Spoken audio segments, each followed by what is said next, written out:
네, 안녕하십니까. 신기수입니다. 자, 우리 정말 오랜만에 이제 뵙는 것 같습니다. 제가 없는 동안에, 제가 이제 그 방송을 좀 쉬었죠. 몇 달 동안. 제가 좀 쉬는 동안에 시장에 참 많은 일이 있었습니다. 공교롭게도.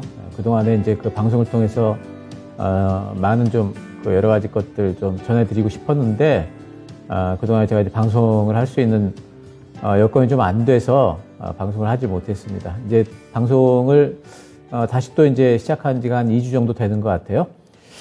그러면서 배워야 산다를 또 빼놓을 수가 없겠죠. 배워야 산다로 인사를 드리면서 그동안 하지 못했던 여러 가지 이제 말씀들 또 여러분들께 또 전해드리고 싶은 얘기들이 많이 있고요. 요번 그 배워야 산다는 뭐 이제 신기수 하면은 여러분들이 잘 아시듯이 강조분이라는 그 강조분에 대해서 다시 또 한번 제가 좀 강조를 드리고 조금 더 제가 지금까지 이야기해왔던 내용들을 조금 더 디테일하게 원칙적인 얘기뿐만 아니라 좀 더 디테일하게 여러분들께 이런 말씀들을 좀 드리도록 하도록 하겠습니다. 총 4강으로 일단은 준비를 했고요. 강한 종목을 선택하라, 그리고 조정 구간에서 진입하라, 분할 매수, 분할 매도, 이 강조분이죠, 이게. 그리고 마지막 시간에는 시장 전략, 이렇게 또 시간을 좀 가져보도록 하겠습니다. 이번 시장 하락 때 굉장히 좀 힘드셨을 거예요. 근데 이제 시장 하락과 관련해가지고는 사실 저뿐만 아니라, 이제 어떤 누구라도 이제 시장에 오래 있었던 사람들은 올해 시장이 만만치 않을 걸로는 다들 예상들을 하고 있었습니다. 근데 이제 항시 보면은 시장이라는 게 생각보다 많이 빠져요. 빠질 때. 오를 때 보면 또 생각보다 많이 올라요. 시장에 늘 존재하는 게 언더슈팅 그리고 오버슈팅, 이것은 늘 존재합니다. 그래서 지금이 그러면 시장이 과연 어떤 상황이냐 이런 것들을 판단하는 것도 중요하지만, 시장이 하락기에는 너무 긍정적인 부분으로만 시장을 바라보면은 안 될 거예요. 그 시장이 그 하락을 하는 데 있어가지고, 이유들이 있는데 그러한 이유들이 해소가 됐는지, 또 그 이유가 충분히 시장에 반영이 됐는지를, 뭔가 예상보다는 확인을 하면서, 짚어가면서, 이렇게 시장 대응을 하시는 게 참 중요합니다.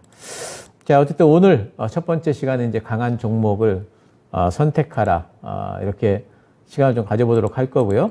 일단 처음에는 좀 그 시장 말씀을 좀 안 드릴 수가 없겠죠. 그래서 시장 진단을 좀 하도록 하겠습니다. 자, 일단 S&P 500이 굉장히 좀 강하게 며칠간 반등이 나왔습니다. 일단 S&P 500 차트를 좀 잠깐 좀 보도록 할 텐데요. 자, 이게 S&P 500입니다.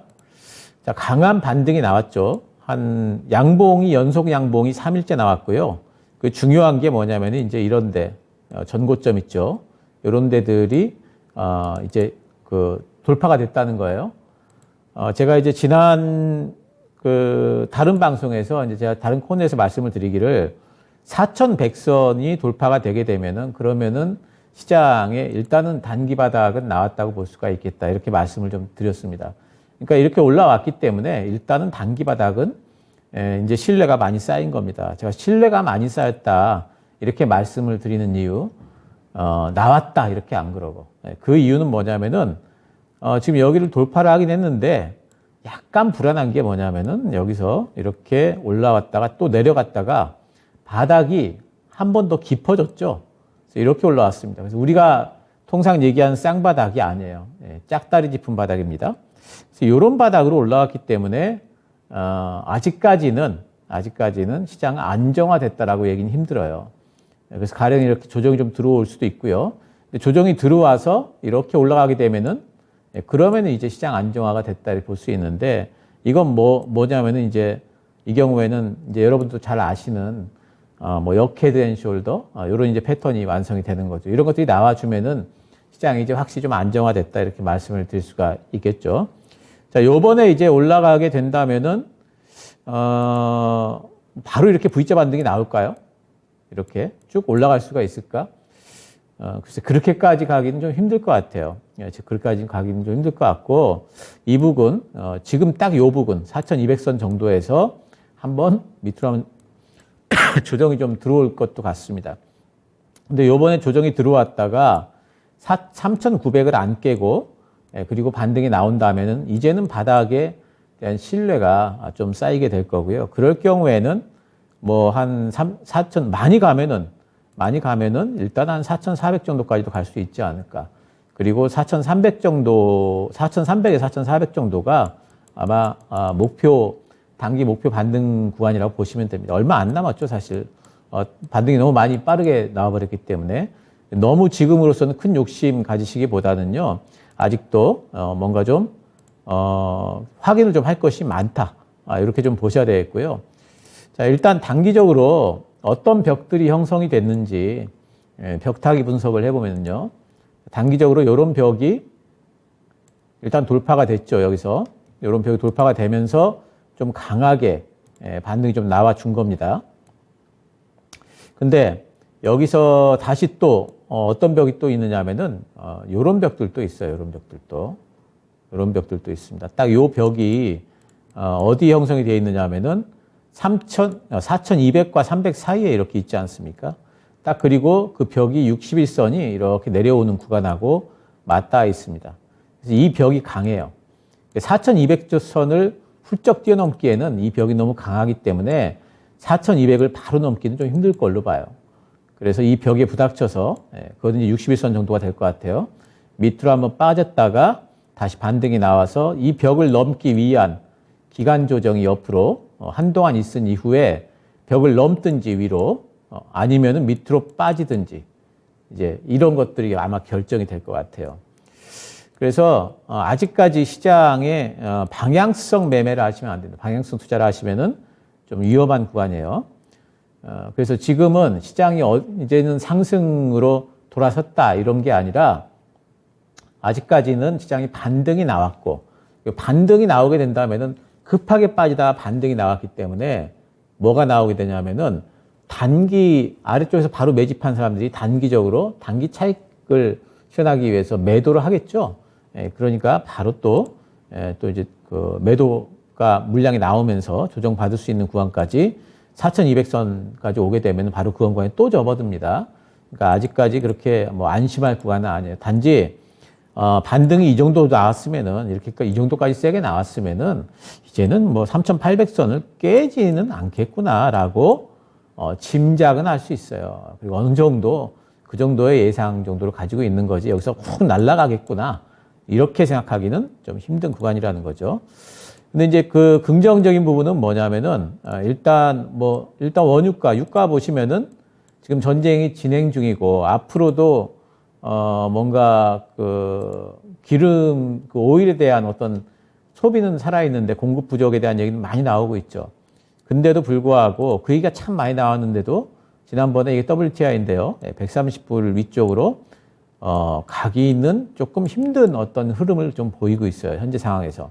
물론 안 간다 이렇게 확정지어서 얘기할 수는 없지만 지난번에 이때 너무 많이 올랐기 때문에 급하게 그다음에 가격 조정을 받고 기간 조정 중인데 과연 여기서 다시 또 이렇게 올라갈 수 있을 것인가에 대해서 조금 의문이 있어요. 오히려 지금 이제 이 기름 같은 경우에는 오일 같은 경우에는요 이런 선 있죠.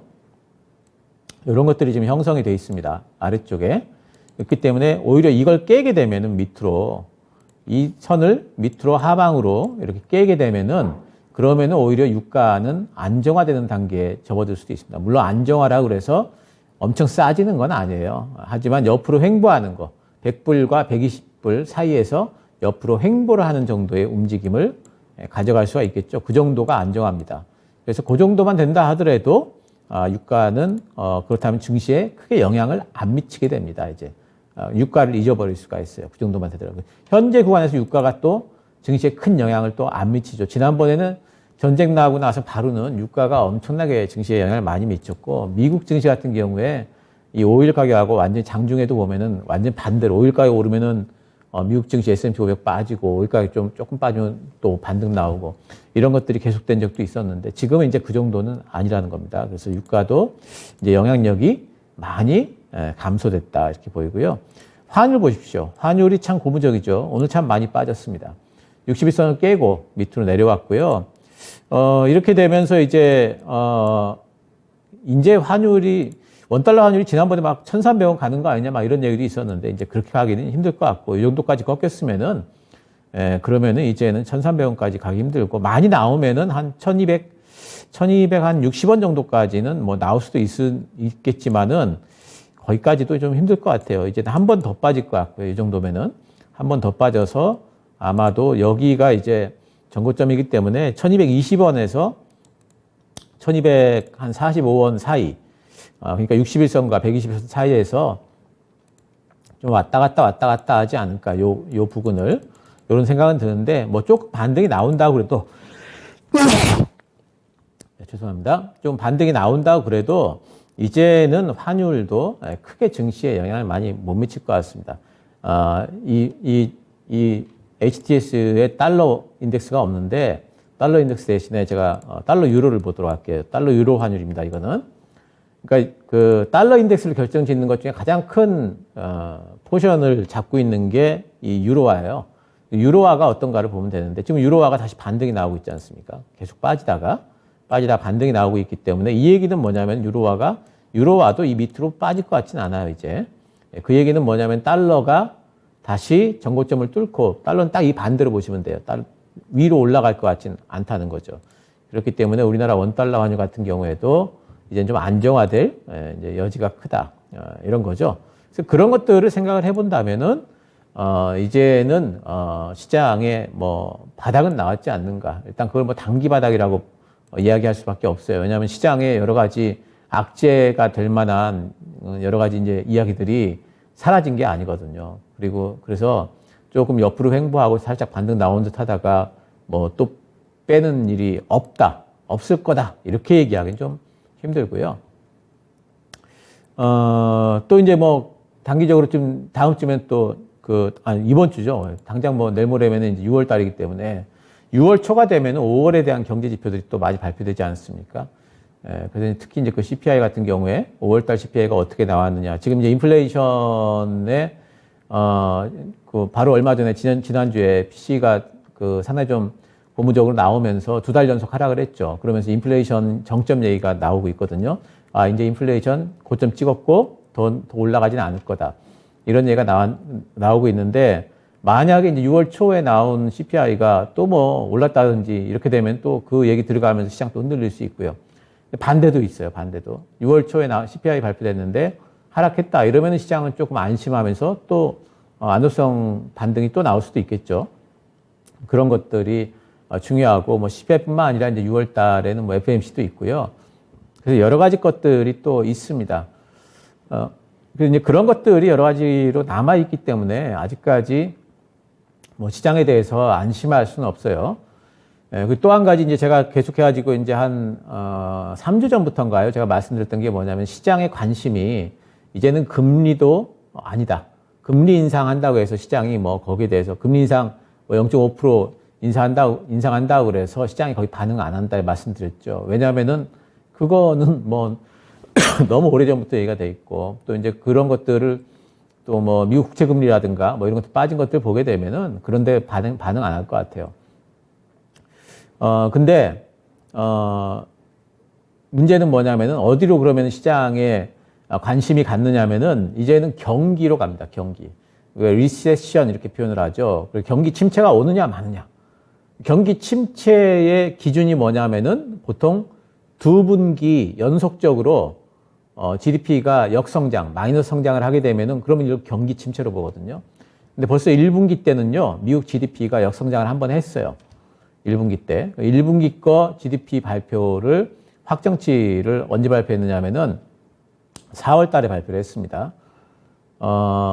이번에 2분기 GDP 발표를 언제 하냐면 7월 달에 확정치 발표를 합니다. 그래서 7월 달에 미국 GDP가 만약에라도 역성장을 했다 그러면은 경기 침체가 되는 거죠. 2분기 연속해서 마이너스 성장이니까. 이제 그럴 경우에는 시장이 또 한 차례 흔들릴 수도 있어요. 그래서 지금 이런 것들이 아직까지 확실하게 확인이 안 된 상태입니다. 그렇기 때문에 시장이 흔들릴 가능성은 얼마든지 있다. 근데 지금은 많이 빠져 있기 때문에요. 어떤 것들이 있느냐 하면은 이렇게 S&P 500도 많이 빠져 있죠. 만약에 제가 지금 말씀드린 것들이 좋은 쪽으로 수치가 나온다. 가령 GDP가 성장을 했다 쪽으로 나온다. 그러면 경기 침체는 아니네 이러면서 오히려 반등 랠리가 나올 수도 있다는 거죠.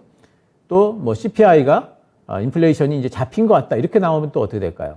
반등이 또 그 랠리 형태로 안도성 반등이 나올 수 있어요. 그러니까 지금 상황은 위도 아래도 다 열려 있는 겁니다. 내용적으로도 차트도 그래요. 차트도 위도 아래로, 위로도 아래로도 다 열려 있어요. 그렇기 때문에 지금은 너무 자신감을 가지지 말되 그렇다고 해서 지금 상황에서 뭐 엄청난 지금 뭐 두려움만을 가지고 시장에서 뭘 아무것도 안 하고 움츠리고만 있고 이러기에는 또 기회를 놓쳐버릴 수도 있지 않습니까? 지금 상황은 그런 위쪽과 아래쪽이 다 열려 있다는 것을 생각은 하시되 어쨌든 접근할 수는 있는 종목 접근은 충분히 가능한 시장이다. 이렇게 보시면 되겠고 지금부터 중요한 지표는 여러분들이 이제 뭘 보셔야 되냐면요. 이제 이거 10년 만기 국채 금리를 보셔야 돼요. 이게 이제 국채 수익률인데 지난번에 한창 올라가다가 0.3%를 위쪽으로 치고 올라갔다 다시 빠졌죠. 그래서 이제부터는 아마 이제 6월 초가 되고 6월 달에 FOMC가 있기 때문에 이 국채 금리가 이렇게 밑으로 빠졌기 때문에 시장 반등이 지금 나오면서 뭔가 바닥 잡는 느낌이 있는데 얘가 이렇게 치고 올라가게 되면은요. 그러면 시장이 또 조정받았다. 그러니까 지금 이 10년 만기 국채 금리하고 시장하고 반대로 움직일 거예요. 그리고 이제 6월 달에 FOMC가 끝나고 금리 인상이 끝나고 나면은 아마 제 생각에 이 국채 금리는 밑으로 이제 한번 꼬라박지 않을까 싶어요. 왜냐하면은 그건 왜 어느 경우냐면은 FOMC에서 0.5% 이상 금리 인상을 안 할 경우에요. 그러니까 0.75% 이런 거 아니고 0.5%까지 인상했다 그러면 그건 시장의 예상치이기 때문에 그럴 경우에는 빠질 수 있어요. 근데 이제 어쨌든 지금 상황에서는 그런 것들이 남아있기 때문에 이 국채금리를 잘 보셔야 됩니다. 그래서 잘 되면은요, 이번에 어쨌든 이 선을 넘게 되겠죠. 잘 되면은 요 선을 이제 넘을 거고, 요 선을 넘게 되면은 1차 목표가는 그 위쪽에 201선이 지금 4,400에 있거든요. 그러니까 4,300에서 4,400 사이까지는 한번 S&P 500이 올라주지 않을까. 그리고 나서 여기서 그러면은 바로 꼬꾸라지느냐. 그거는 이제 그때 가봐야죠. 여기까지 올라왔을 적에 어떤 뉴스들을 가지고 올라오느냐, 또 올라왔던 이유가 뭔가, 또 그 이후의 전망이 어떤지는 그때 가서 또 한번 좀 타진을 해봐야 됩니다.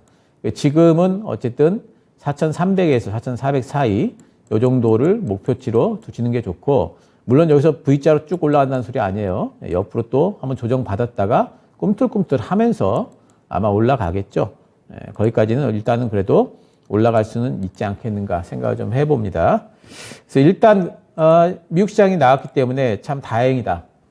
다행이다지 여기서 너무 V자 반등 나올 거다라는 기대는 지금으로서는 조금 좀 그렇게 너무 자신감 있는 것보다는 약간 눈치 보기를 하면서도 그러면서도 어느 정도의 매집을 한다든가 또는 단기 매매를 한다든가 이런 것들은 가능한 구간으로 보고 있습니다.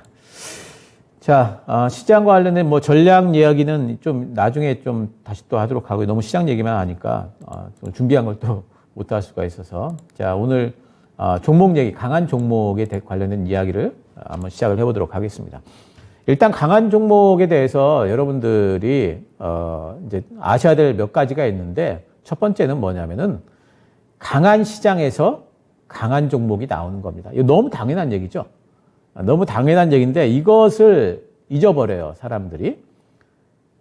그리고 어떤 이야기들을 하냐면은 시장과 관계없이 나는 돈을 벌 수 있다. 이런 믿음을 가지시는 분들이 계세요. 주식시장에서요, 시장과 관계없이 돈을 벌 수 있는 사람은 없어요, 여러분. 물론, 이제 뭐 파생이라든가 이런 것들을 통해서 또는 공매도 이런 것들을 통해서 또는 뭐 하방 인버스 ETF 같은 걸 통해서 하방 배팅을 할 수 있어요. 근데 그 하방 배팅을 자신감 있게 막 비중을 실어가지고 엄청나게 하는 사람들도 없거든요. 그건 해지용으로 사용을 하는 거죠. 그래서 아무리 강한 종목도 시장을 이길 수는 없습니다, 여러분. 이거 정말 철칙이에요. 그러니까 보통 이제 이런 말씀을 하세요. 명필이 붓을 가리냐? 그러니까 아니 고수면은 주식 잘한다 그러면은 명필처럼 시장 관계없이 돈을 벌어야지. 뭐 주식 고수나 주식 하수나 시장 나쁘면 돈 못 벌고 시장 좋으면 돈 벌고 그러면은 무슨 차이가 있느냐 이런 말씀을 하시거든요. 근데 그건 정말 그건 잘못된 생각이에요. 그거는 정말 시장에 대해서 모르시는 분이에요. 이 주식에 대해서. 주식에 대한 수익을 꾸준히 내는 사람들의 특징은 뭐냐면은 시장이 안 좋을 때 굉장히 방어를 잘 합니다. 그리고 시장이 좋을 때 상당히 공격적으로 해요. 그래서 시장이 안 좋을 때 손실 내는 것보다 시장 좋을 때 수익 내는 분, 조금만 좋아져도 수익이 금방금방 또 좋아지기 때문에 그것들이 나중에 보게 되면은 결국에는 계좌가 그 계단식으로 가는 거예요. 계좌도 이런 식으로 가는 겁니다. 이런 식으로. 계좌가 늘었다가 시장 안 좋으면 좀 줄었다가 또 늘었다 줄었다 이러면서 계좌가 가는 거지 계좌가 이렇게 느는 법은 없어요, 여러분. 어떤 단기적으로 어떤 구간 내에서는 이렇게 될 수 있죠. 이 구간 내에서 이렇게 갈 수 있지만 항시 시장은 이렇게 역동적으로 움직이기 때문에 계좌도 그렇게 움직이는 겁니다. 근데 그거를 성에 안 찬다고 그리고 그게 꼭 그 차트만 잘 보면은 뭔가 좀 시장이 안 좋은 때도 보면 상한가 종목도 막 나오거든요. 그럼 나는 그것을 팍 따라잡을 수 있을 걸로 생각을 해가지고 잘못하다가 큰 낭패 당해요, 여러분. 그렇기 때문에 시장이 안 좋으면은 강한 종목이 나오질 않습니다. 시장이 안 좋을 때는 방어를 하는 거예요. 수익을 포기하는 겁니다, 여러분. 손실을 어떻게 하면은 줄일까? 이 부분에 대한 것들로 초점을 맞추는 거예요. 그래서 시장의 강약을 판단하는 게 첫 번째입니다. 그래서 여러분, 이게 첫 번째예요. 제가 강한 종목 얘기했다고 그래서 시장과 관계없이 강한 종목 이런 거 없어요, 여러분. 그러니까 시장에 대해서는 그 명필이 붓을 안 가린다 이런 속담 말고요. 누울 자리를 보고 발을 뻗어라 이런 거 있지 않습니까? 그거 갖다 쓰셔야 돼. 주식 시장에서는 정말 시장을 잘 봐야 돼. 그 주식 시장의 고수는 시장 탓을 합니다. 시장 탓을 하지 말아야지 아니에요.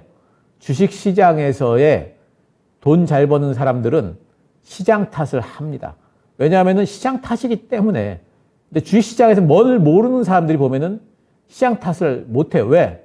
지금이 시장이 좋은지 나쁜지, 해도 되는지 하면 안 되는지, 이런 것들에 대한 감을 못 잡아요. 그러니까 시장 탓을 못해요. 그래서 주식하려면요, 시장을 모르고 절대 주식 안 됩니다, 여러분. 여러분들이 뭐 어디 가가지고 강의 하나 듣고, 그냥 차트 강의 하나 딱 듣고, 돈 벌어보겠다. 이게 안 되는 이유. 또 주식책을 10권을 읽었어도 주식 경력이 모자르면은 주식시장에 돈을 벌 수 없는 이유. 이런 이유들이 바로 여기 있습니다. 연륜이 필요하고요. 경험이 필요해요. 그 경험이 알려주는 바는 시장이 약하면은 종목이 약하다라는 거지 시장이 약해도 종목은 강할 수 있다.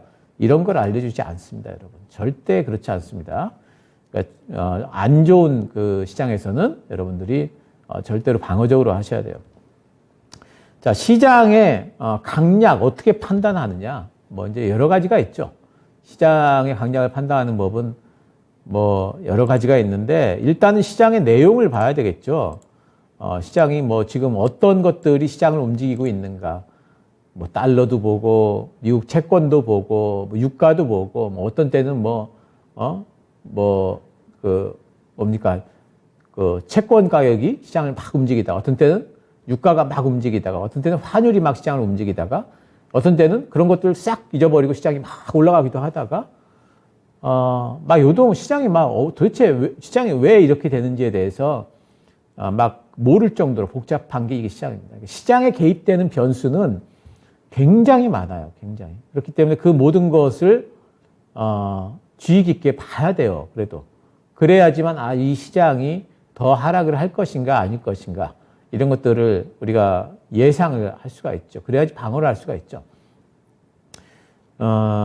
뭐 이제 그런 게 있고요. 근데 제가 이제 여러 가지 지금까지 말씀드렸던 것 중에 뭐가 있느냐면은 시장을 움직이는 거는 이제 두 가지가 있다. 이런 말씀 좀 드렸어요, 제가. 첫 번째가 뭐냐면은 실적.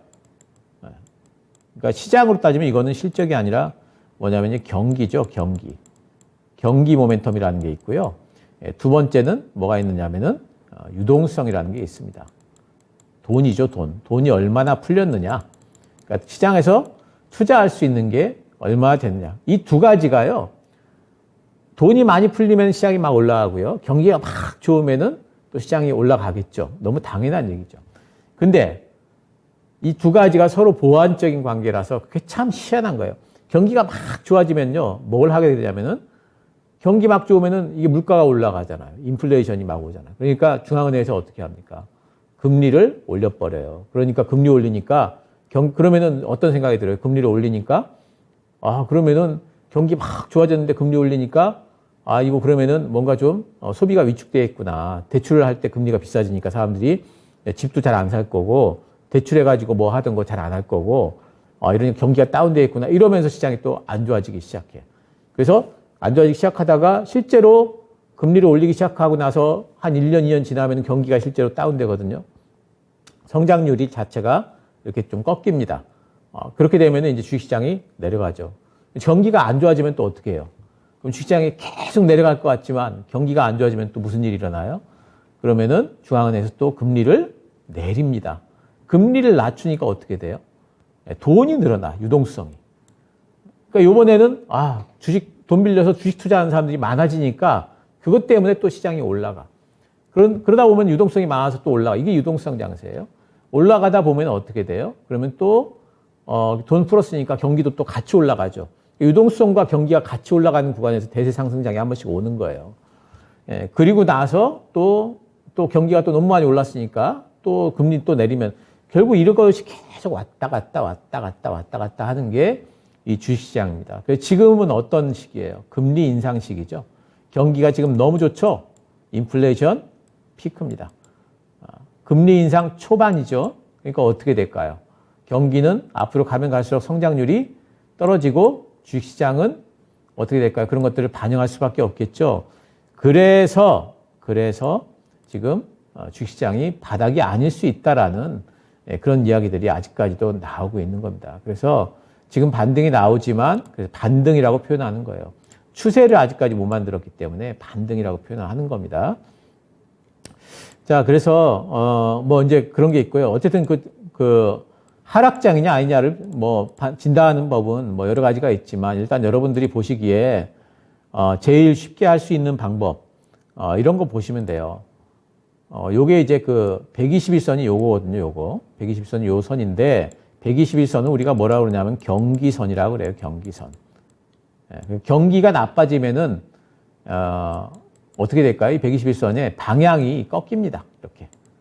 그러니까 방향이 이렇게 꺾이기 시작하면은 121선이 이렇게 올라오다가 있죠. 여기까지 잘 올라오다가 언제부터 방향이 꺾였어요? 작년 7월 달부터 둔화됐죠.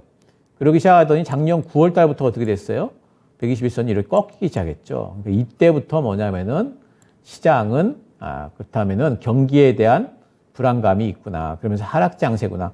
이렇게 좀 단순하게 생각하시는 것도 아주 틀리지 않아요, 여러분. 그게 오히려 방어적으로 생각할 수 있는 부분입니다.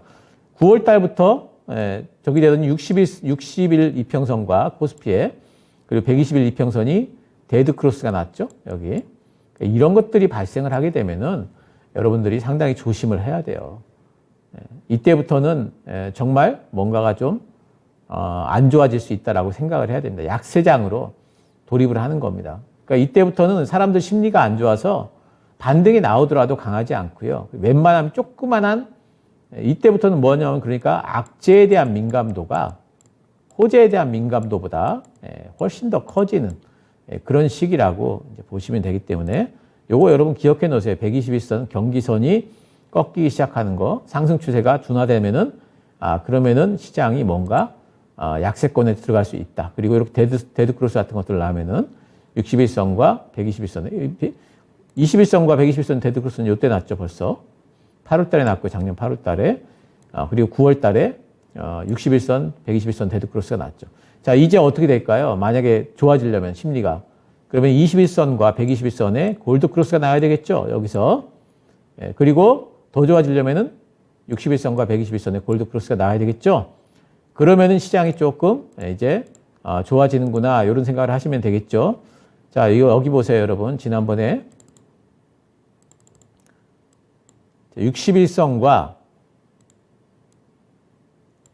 121선의 골드크로스가 여기서 나왔습니다. 이게 언제냐면은 코로나 있은 이후에 확 꺾였다가 반등이 나오고 61선과 121선의 골드크로스가 났죠. 예. 그러니까 어떻게 이때 제가 뭐라고 말씀드렸어요. 시장 더 간다 그랬죠.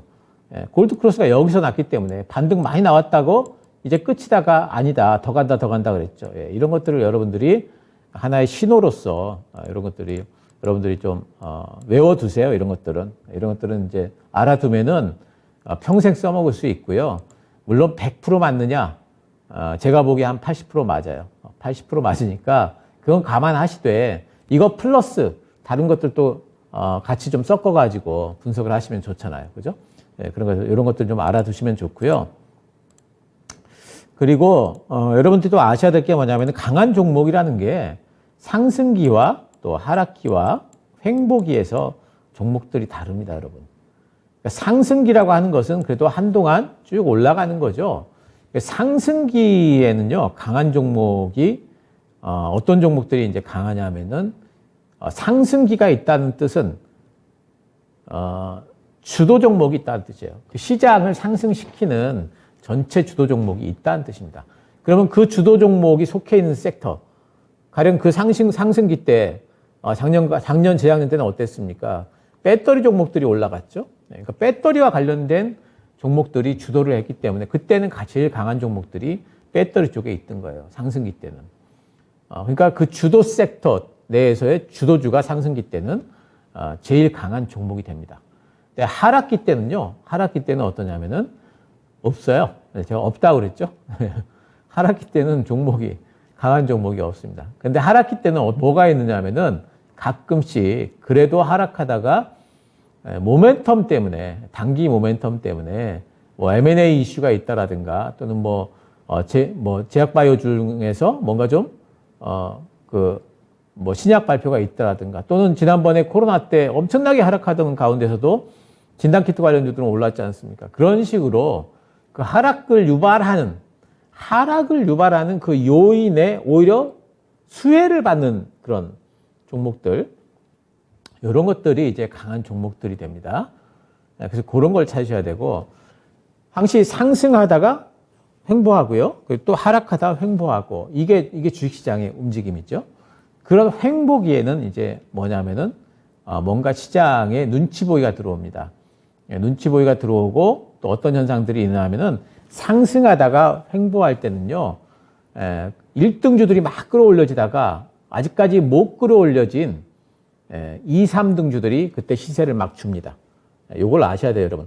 막 상승하는 중에는 대장주들이 막 오르고 2, 3등주들은 잘 못 올라요. 저 밑에 있어요. 근데 쭉 가다 대장주들이 이제 쉬잖아요. 그럼 시장도 쉬겠죠. 그러면 어떻게 되냐면 그때 2등, 3등주들이 끌어올려집니다. 그거 상승하다가 횡보기에는 2등, 3등주들이 그 다음에 후발주자로 따라 올라온다. 2, 3등주들은 보통 보면 사이즈가 작아서 걔들이 올라와도 시장 지수에 영향을 또 많이 안 줘요. 그러니까 지수는 옆으로 횡보하는데 그런 종목들이 올라오게 되는 겁니다. 하락하다가 횡보라는 그런 구간에서는요, 여러분, 어떤 종목들이 강한 종목이냐면은 그때는 먼저 올라오는 종목들이 강한 종목이에요, 여러분. 요거를 아셔야 돼요.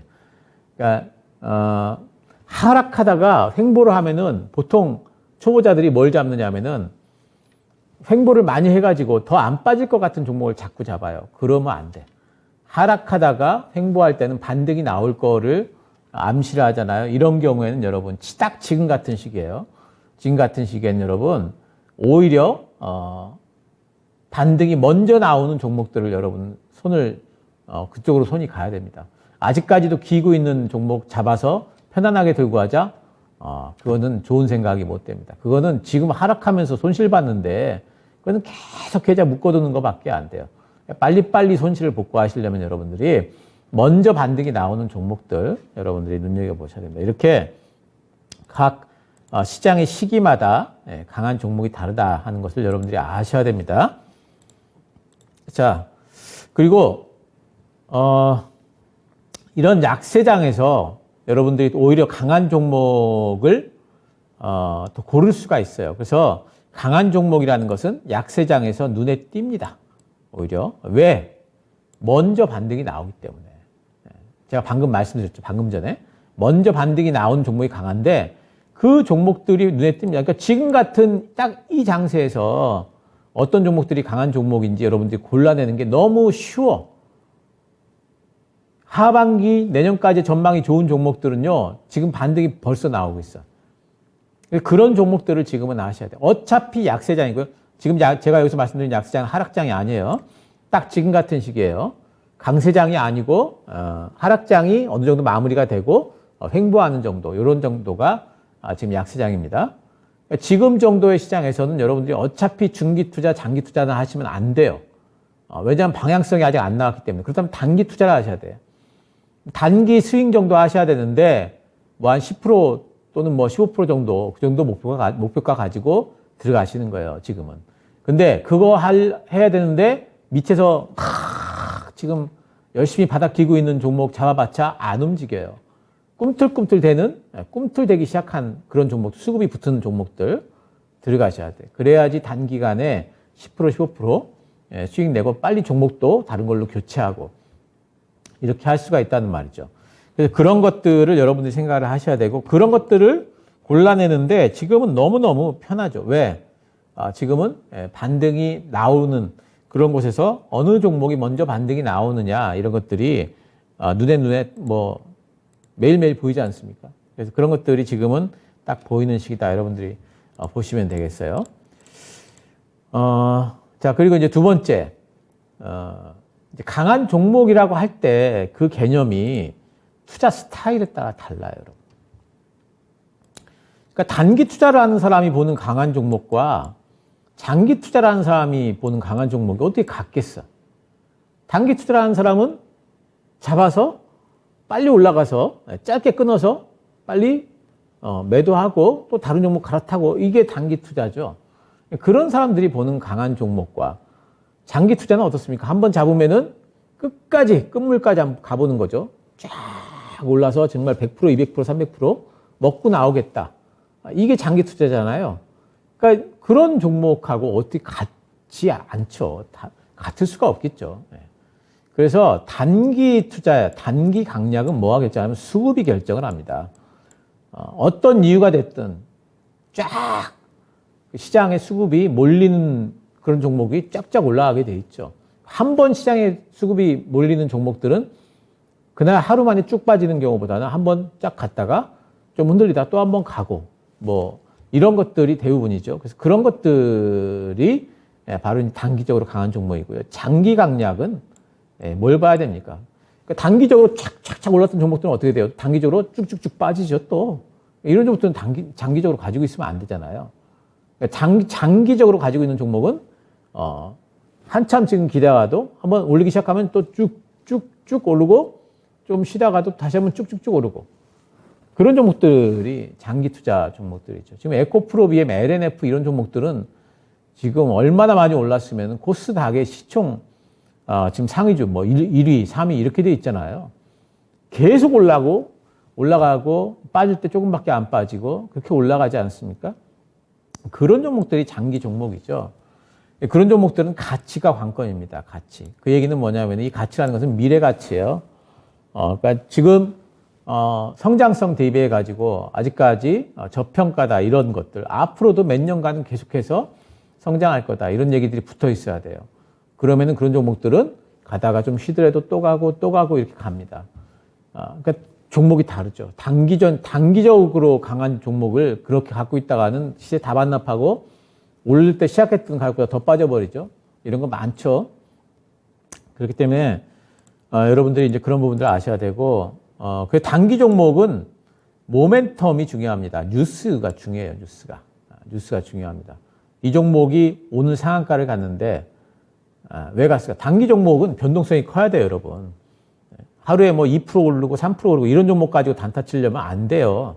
하루에 막 상한가 가고 10몇 프로 오르고 20몇 프로 오르고 막 이렇게 쫙 이동평선도 쫙쫙 벌어져 있고 이런 종목으로 단기 투자하셔야죠. 기술적 분석이 우선이에요. 차트 잘 봐야 된다는 소리죠. 예. 중장기 종목은 미래가치 분석이 우선됩니다. 그러니까 이 종목이 속해 있는, 그러니까 실제로 이거 분석을 잘해야 되는 건 중장기 투자예요. 근데 실제로 돈 많이 버는 건 중장기 투자예요. 왜? 단기 투자에다 여러분 몰빵할 수 있어요? 못 하잖아요. 그죠? 예. 중장기 투자에다가는 비중을 많이 실어놓고 그냥 기다리는 거예요. 차트도 안 보고 그냥 기다리는 거예요. 지금처럼 시장 빠져도 아무 생각 없이 기다리는 거예요. 이게 중장기 투자예요. 그러려면 어떻게 해야 돼?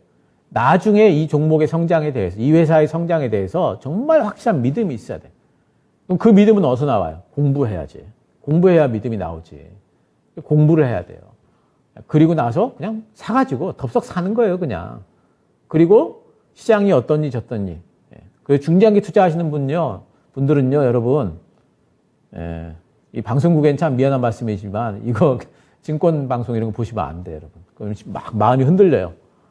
자기가 그냥 중장기 투자해가지고 가끔씩 다시 한번 보고 이 회사 잘 되나 안 되나 보고 이런 거 보면서 그냥 들고 있는 거예요. 이게 중장기 투자예요. 그러니까 가치 분석이 잘 돼야 돼요. 단기 종목, 근데 제일 안 좋은 게 뭐예요? 단기 종목으로 들어갔는데 물렸다고 중기 투자 들어가거나 또는 중장기 투자를 조금 올랐는데 불안하니까 팔아버려. 단기 투자. 이런 거 하면은 여러분들이 단기 종목을 중기 투자, 물렸다고 중기 투자 하면은 이거는 정말 손실 늘리는 것밖에 안 되고요. 중기 투자 종목으로 들어갔다가 단기 투자로 나온다. 이거는요, 여러분 잘하는 것 같지만, 이거 뭐 수익 내고 나왔으니까 잘하는 것 같지만, 이런 분들은 절대 그 중기 투자 못 해요, 나중에. 왜? 한 번도 중기 투자로 돈을 많이 벌어본 경험이 없기 때문에 이런 식으로 하다가는 중기 투자 절대 못 해요. 그 사람은. 한번 경험을 해봐야 되거든. 정말 대박 나는 경험을. 근데 못 하거든요, 이런 것들은. 그러니까 이렇게 하시면 안 돼요. 내가 어떤 종목에 대해서 얘가 단기인지 중기인지 장기인지를 확실하게 컨셉을 가지고 들어가야 돼. 그리고 그렇게 들어갔으면은 그렇게 가는 거예요. 끝까지. 그렇기 때문에 그런 스타일에 따라서 강한 종목들이 다르다 하는 거, 그런 것들을 또 아셔야 됩니다. 자, 세 번째는 강한 종목이라고 하는 것은 여러분 주도주, 대장주가 제일 강한 종목이에요. 주도주나 대장주를 꼭 하셔야 됩니다. 우리나라 증시의 특징 중에 제일 큰 특징이 뭐냐면은 때로 움직여, 때로 종목들이. 막 여러 개, 막 3개, 4개, 5개, 6개 막 이런 종목들이 같은 어떤 이유로 움직여요. 화학주가, 화학 섹터가 움직이면은 화학 섹터 자체 종목들이 다 그날 다 같이 오르고, 자동차가 움직이면 자동차 다 같이 오르고, 로봇, 그럼 로봇이 다 같이 오르고, 막 이래요. 아니, 이상하지 않아요? 로봇이라고 그래도 그 종목들 중에 실적 차이도 되게 많이 나고, 어떤 거는 이익이 나지만 어떤 종목은 뭐 이익이 안 나는 적자고, 하는 일도 사실 다 다르거든요. 근데도 오를 때 보면 다 같이 오르고, 비료주, 사료주 보면은 다 같이 오르고, 자동차 부품 다 같이 오르고, 희한하지 않아요? 근데 그게 우리나라의 증시의 특성이라는 거예요. 특성이에요, 그냥. 그것은. 특성이기 때문에 우리가, 그렇구나, 이렇게 이해하면 돼요. 그래서 업종별로 오를 때도 있고요. 뭐 자동차, 뭐 이런 것들. 또 섹터별로 오를 때도 있습니다. 뭐 이제 로봇, 이런 것들 뭐 섹터라고 그러죠. 진단키트 섹터 뭐 이런 거죠. 테마. 섹터 뭐 테마 또 이렇게 부르기도 하죠. 어쨌든, 막 여러 개 종목이 같이 하나의 동일한 모멘텀으로 움직입니다. 이게 우리나라 증시의 상당히 큰 특징입니다. 물론 다른 나라도 그런 것들이 있어요. 제가 미국도 보니까 미국 증시도 이런 것들이 있더라고. 있긴 있는데 우리나라처럼 그렇게 강하지 않아요. 우리나라가 보니까 제일 강한 것 같아요. 이런 특징들이. 그래서 이 특징이 있다는 것을 일단 여러분들이 인정을 해야 됩니다. 이것은 우리나라 주식시장에서 특징이고 이걸 잘 활용하면 여러분들이 정말 돈 많이 벌 수 있고 기회를 많이 잡을 수가 있어요. 이걸 모르면 기회를 많이 놓죠. 시장이 강하다 그 얘기는 뭐냐면은 우리나라 시장 전체를 이끌어가는 주도 섹터라고 표현이 되어 있잖아요. 지금. 그죠? 그러니까 반도체면 반도체가 쫙 다 같이 오르든지 시가총액이 큰 종목들이 포진되어 있는 그런 이제 그 업종들이 뭐 어디입니까? 반도체, 배터리, 또는 뭐 네이버 카카오가 들어있는 인터넷, 뭐 이런 데들이 시총이 큰 쪽이죠. 또는 뭐 옛날 그 고전적인 산업이지만 자동차, 철강, 화학 이런 쪽들은 경기 방어주라고 해서 같이 움직여요, 거의. 그래서 이런 쪽들이 시총이 커요. 그런 쪽들이 움직여야지 시장이 강해지겠죠. 지수가 움직이니까. 지금은 움직입니까? 안 움직이죠. 반도체 다 움직입니까? 방향성 없죠. 오르다 말다 그러죠. 또 뭐 배터리죠. 요즘 다 빠져 있죠. 옛날에 나스닥 움직이려면 바이오 제약 움직여야 되는데 다 빠져 있죠. 그러니까 시장이 안 강한 거예요. 그런 쪽들 중에서 어느 쪽이 딱 하나 시장을 꽉 붙들고 올라가면은 그러면 강한 시장이 돼요.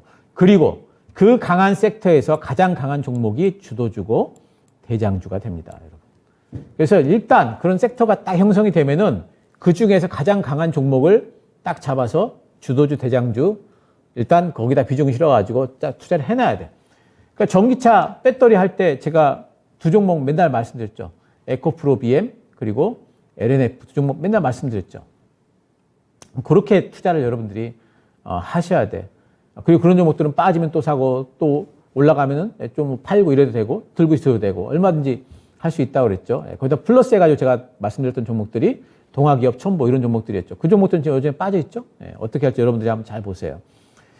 그런 주도주, 대장주 이런 것들 하셔야 되고요. 단기로는 수급 주도주, 그러니까 차트 좋은 종목이라는 뜻이에요. 또 중기로는 실적 주도주 이런 것들을 여러분들이 알고 서로 다르다라는 거, 주도주, 대장주도 그런 것들을 알고 여러분들이 투자를 하셔야 되겠고요. 자, 오늘 제가 세 가지 말씀을 드렸습니다. 시장 강해야지만 종목이 강해진다는 말씀드렸고요. 그리고 단기 투자할 때하고 그리고 중장기 투자할 때하고 강한 종목 서로 다르다. 그리고 뭔가 내가 섹터를 골랐으면은 테마도 마찬가지고 테마도 대장주가 있어요. 대장주를 해야 된다. 이 말씀 세 가지 드렸습니다. 너무 당연한 얘기지만 여러분들이 늘 잊어버려 실전에서 활용을 못해. 그래서 제가 또 짚어드린 겁니다. 자, 오늘 말씀 여러 가지 드렸으니까 그 이야기들 여러분들이 다시 한번 이 방송 좀 보세요, 여러분. 제가 좀 지금 요번에 배워야 산다에서는 강조분을 제가 좀 더 디테일하게 푸는 과정이기 때문에 여러분들이 이런 것들은 VOD로 좀 더 보시면서 이런 것들을 좀 보시면 좋겠어요. 자, 마지막으로 한 5분 남았는데요. 장세 전략 좀 말씀드리겠습니다. 미국 증시가 상승 추세 형성할 때까지 시간, 이거 아까 말씀드렸죠. 시간이 좀 걸릴 겁니다. 지금 좀 반등이고, 미국이 S&P 500이 조금 반등이 나올 것 같기 때문에 우리 코스피 반등 목표는 2750 정도까지 일단은 보도록 하겠습니다. 2750이면요, 그러면은 코스피가 어디까지냐면은 2750이면은 딱 한 120 전 고점 정도예요. 딱 여기까지예요. 이 정도까지 올라가면은 그 다음에 다시 보자 이거죠. 여기까지 올라가면 바로 빠진다가 아니라 여기까지 올라가면은 다시 보자. 이런 말씀을 드리는 거고, 여기까지 올라가면은 일단 현금화 비중을 조금 늘리실 필요가 있어요. 요번에 바닥에 잡으신 분들 잘 잡으셨잖아요. 그거 여기까지 올라가면은 일단 조금 현금화 시킬 필요는 있습니다. 중기전망 강한 종목에 선별적인 단기 스윙 접근 가능하다. 지금은 중장기 투자하지 마세요, 여러분. 장기 투자 하려면은 여러분들이 아예 그렇게 하시든지. 근데 그렇게 하지도 못할 거면서 시장이 너무 안 좋으니까 이럴 때 무슨 생각 드냐면은 역시 장기 투자가 최고야 이러고 안 올라가는 종목들 밑에서 깔고 있는 종목들 들어가고 그냥 들고 있어야지. 나중에 시장 올라가기 시작하면 그 종목들 안 올라가면은 또 답답해서 또 어차피 또 팔고 또 갈아타요. 그런 거 중장기 투자 해보지 않으신 분들은 처음부터 아예 접근도 하지 마. 그리고 그냥 단기 스윙이 지금은 제일 좋습니다. 아까 제가 뭐라고 그랬어요? 먼저 움직이는 종목이 강한 종목이다 말씀드렸잖아요. 그런 종목들 스윙이니까 10%에서 한 15% 정도 목표 잡고 여러분들이 거기서 수익을 내시면 될 것 같아요. 자, 새로운 테마가 나올 수 있습니다, 여러분. 항시 시장이 이렇게 반등이 나올 경우에 새로운 테마들 형성이 잘 돼요. 지금 어떤 테마가 나올지 뭔가 좀 후보군들은 있는데 확인을 해봐야 되기 때문에 지금 제가 방송에 섣불리 말씀은 못 드려요. 하지만 그런 테마들이 움직일 가능성이 있어요. 그럴 때는 적극적으로 공략을 하셔야 돼요. 반등 장세를 타고 세력들이 빨리 해먹으려고 테마 막 올릴 수 있어요. 그럼 그때 빨리 들어가갖고 같이 그 버스 타가지고 어느 정도 올라가서 세력들 내리기 전에 어떻게 해야 돼? 몰래 또 내려야 돼요. 몰래 타고 몰래 내리는 게 기술이에요. 그렇게 해주셔야 돼요. 중장기적으로 해보고 싶다 그러신 분들은 반도체나 자동차. 아마 단기적으로도 스윙 종목들은 이쪽에 많이 나올 거예요. 반도체, 자동차. 공통점 뭡니까? 여러분, 공통점은 둘 다 투자가 강하다. 반도체, 자동차, 미국 투자 강하다. 그죠? 예. 이쪽에서 갈 수밖에 없습니다, 여러분. 그러니까 이쪽에서 종목들 고르셔가지고 아마 계좌의 50% 이상은 이걸로 채우셔도 돼요, 여러분. 잘 채우시기 바라고. 제가 그래서 오늘 관심주 가져와 봤습니다. 여러분들이 단기 스윙 접근하기 좋은 종목들. 일단 첫 번째 SFA 반도체요. 두 번째 영원무역, 세 번째 세진중공업입니다. 차트 보면서 말씀드릴게요. SFA 반도체는 이렇게 생겼습니다. 요 근래에 시장이 빠진 거에 비하면은 상당히 안정적으로 옆으로 흘렀죠. 옆으로 흘렀습니다. 그러니까 가격이 안정화돼 있고요. 그리고 이번에 실적 잘 나왔죠. 그리고 패키징 잘 되고 있고요. 앞으로 비메모리까지도 상당히 좀 수혜를 받을 겁니다. 지금 올라왔다가 반등이 쭉 나왔다가 또 눌렸죠. 지금 이평선 밑에 쫙 깔고 있죠. 다시 또 Z자 반등, N자 반등 나올 수 있겠죠. 뭐 한 10%, 뭐 15% 이 정도 먹고 나오면 되겠죠. 딱 좋은 종목입니다. 두 번째 영원무역입니다. 영원무역은 제가 지난해부터 계속 말씀드린 종목이죠. 이 종목은 이제 뭐 리오프닝 되면서 수혜를 받을 수 있고 우리나라 의류 OEM 업체들 좋을 거다 말씀드렸는데 지난해부터 꾸준히 올라왔어요, 사실. 요즘에 이렇게 흔들리는 이유는 미국의 나이키가 흔들리죠, 실적 때문에. 그것 때문에 지금 흔들려요. 그런데 이런 OEM 업체들의 실적은 계속 좋아질 겁니다. 1분기 실적 좋았고요. 지금 우리가 영업무역 가지고 뭐 100%, 200% 먹자는 게 아니죠. 예, 이것도 한 10%, 20% 정도 아마 단기적으로 반등이 나올 수 있는 종목이니까 여러분들이 관심 한번 가져보시기 바라고요.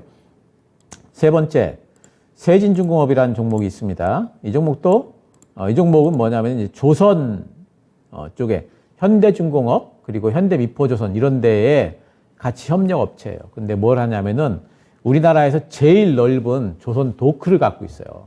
그리고 현대중공업이나 현대미포조선하고 가까워. 그러니까 현대중공업이나 현대미포조선이 배 만들면서 도크 사용할 때 딱 여기한테 갈 수밖에 없겠죠. 그래서 이런 거 있어요. 현대중공업이 현대미포조선 조선사들이 지금 러시아의 수주를 너무 많이 받아가지고 그거 취소되면은 실적 나빠질 거다. 근데 나빠지든 말든 이런 협력업체들, 부품업체들 여러분 눈여겨보셔야 돼요. 이 종목뿐만 아니에요. 조선 부품업체들은 여러분들이 보셔야 돼요. 지금 성광밴드 같은 종목들 또 가죠. 그런 종목들 같은 경우는 여러분들이 계속 보셔야 되고 세진중공업도 아마 좀 약간 좀 그 신고가 바라봐도 될 것 같은데 일단 조금만 지금 장세가 이러니까 일단 뭐 한 10%, 15% 정도 뭐 한 7,500원 정도까지 올라가면 팔아도 될 것 같죠? 그 정도까지 볼 수 있는 종목들입니다. 자, 여러분. 지금 시장이 다행히 바닥은 잡는 느낌이지만, 여러분, 그렇다고 해서 너무 자신 갖지 마시고, 그렇다고 너무 위축되지 마시고, 지금은 조금, 요령을 좀 부리면서 여러분들이 하신다면 수익이 이제 나는 구간이에요, 여러분. 절대 수익이 안 나는 구간이 아니에요. 수익이 나는 구간이라는 거 여러분들이 아셔야 되겠고, 자, 강한 종목, 조정 구간 기다려서 매수, 분할로 매도, 강조분 여러분들이 잊지 마시고요. 앞으로 다음 시간에도 두 번째 시간, 요 두 번째 조정 구간에 대한 말씀 풀어서 말씀드리도록 하겠습니다. 수고들 하셨습니다. 감사합니다.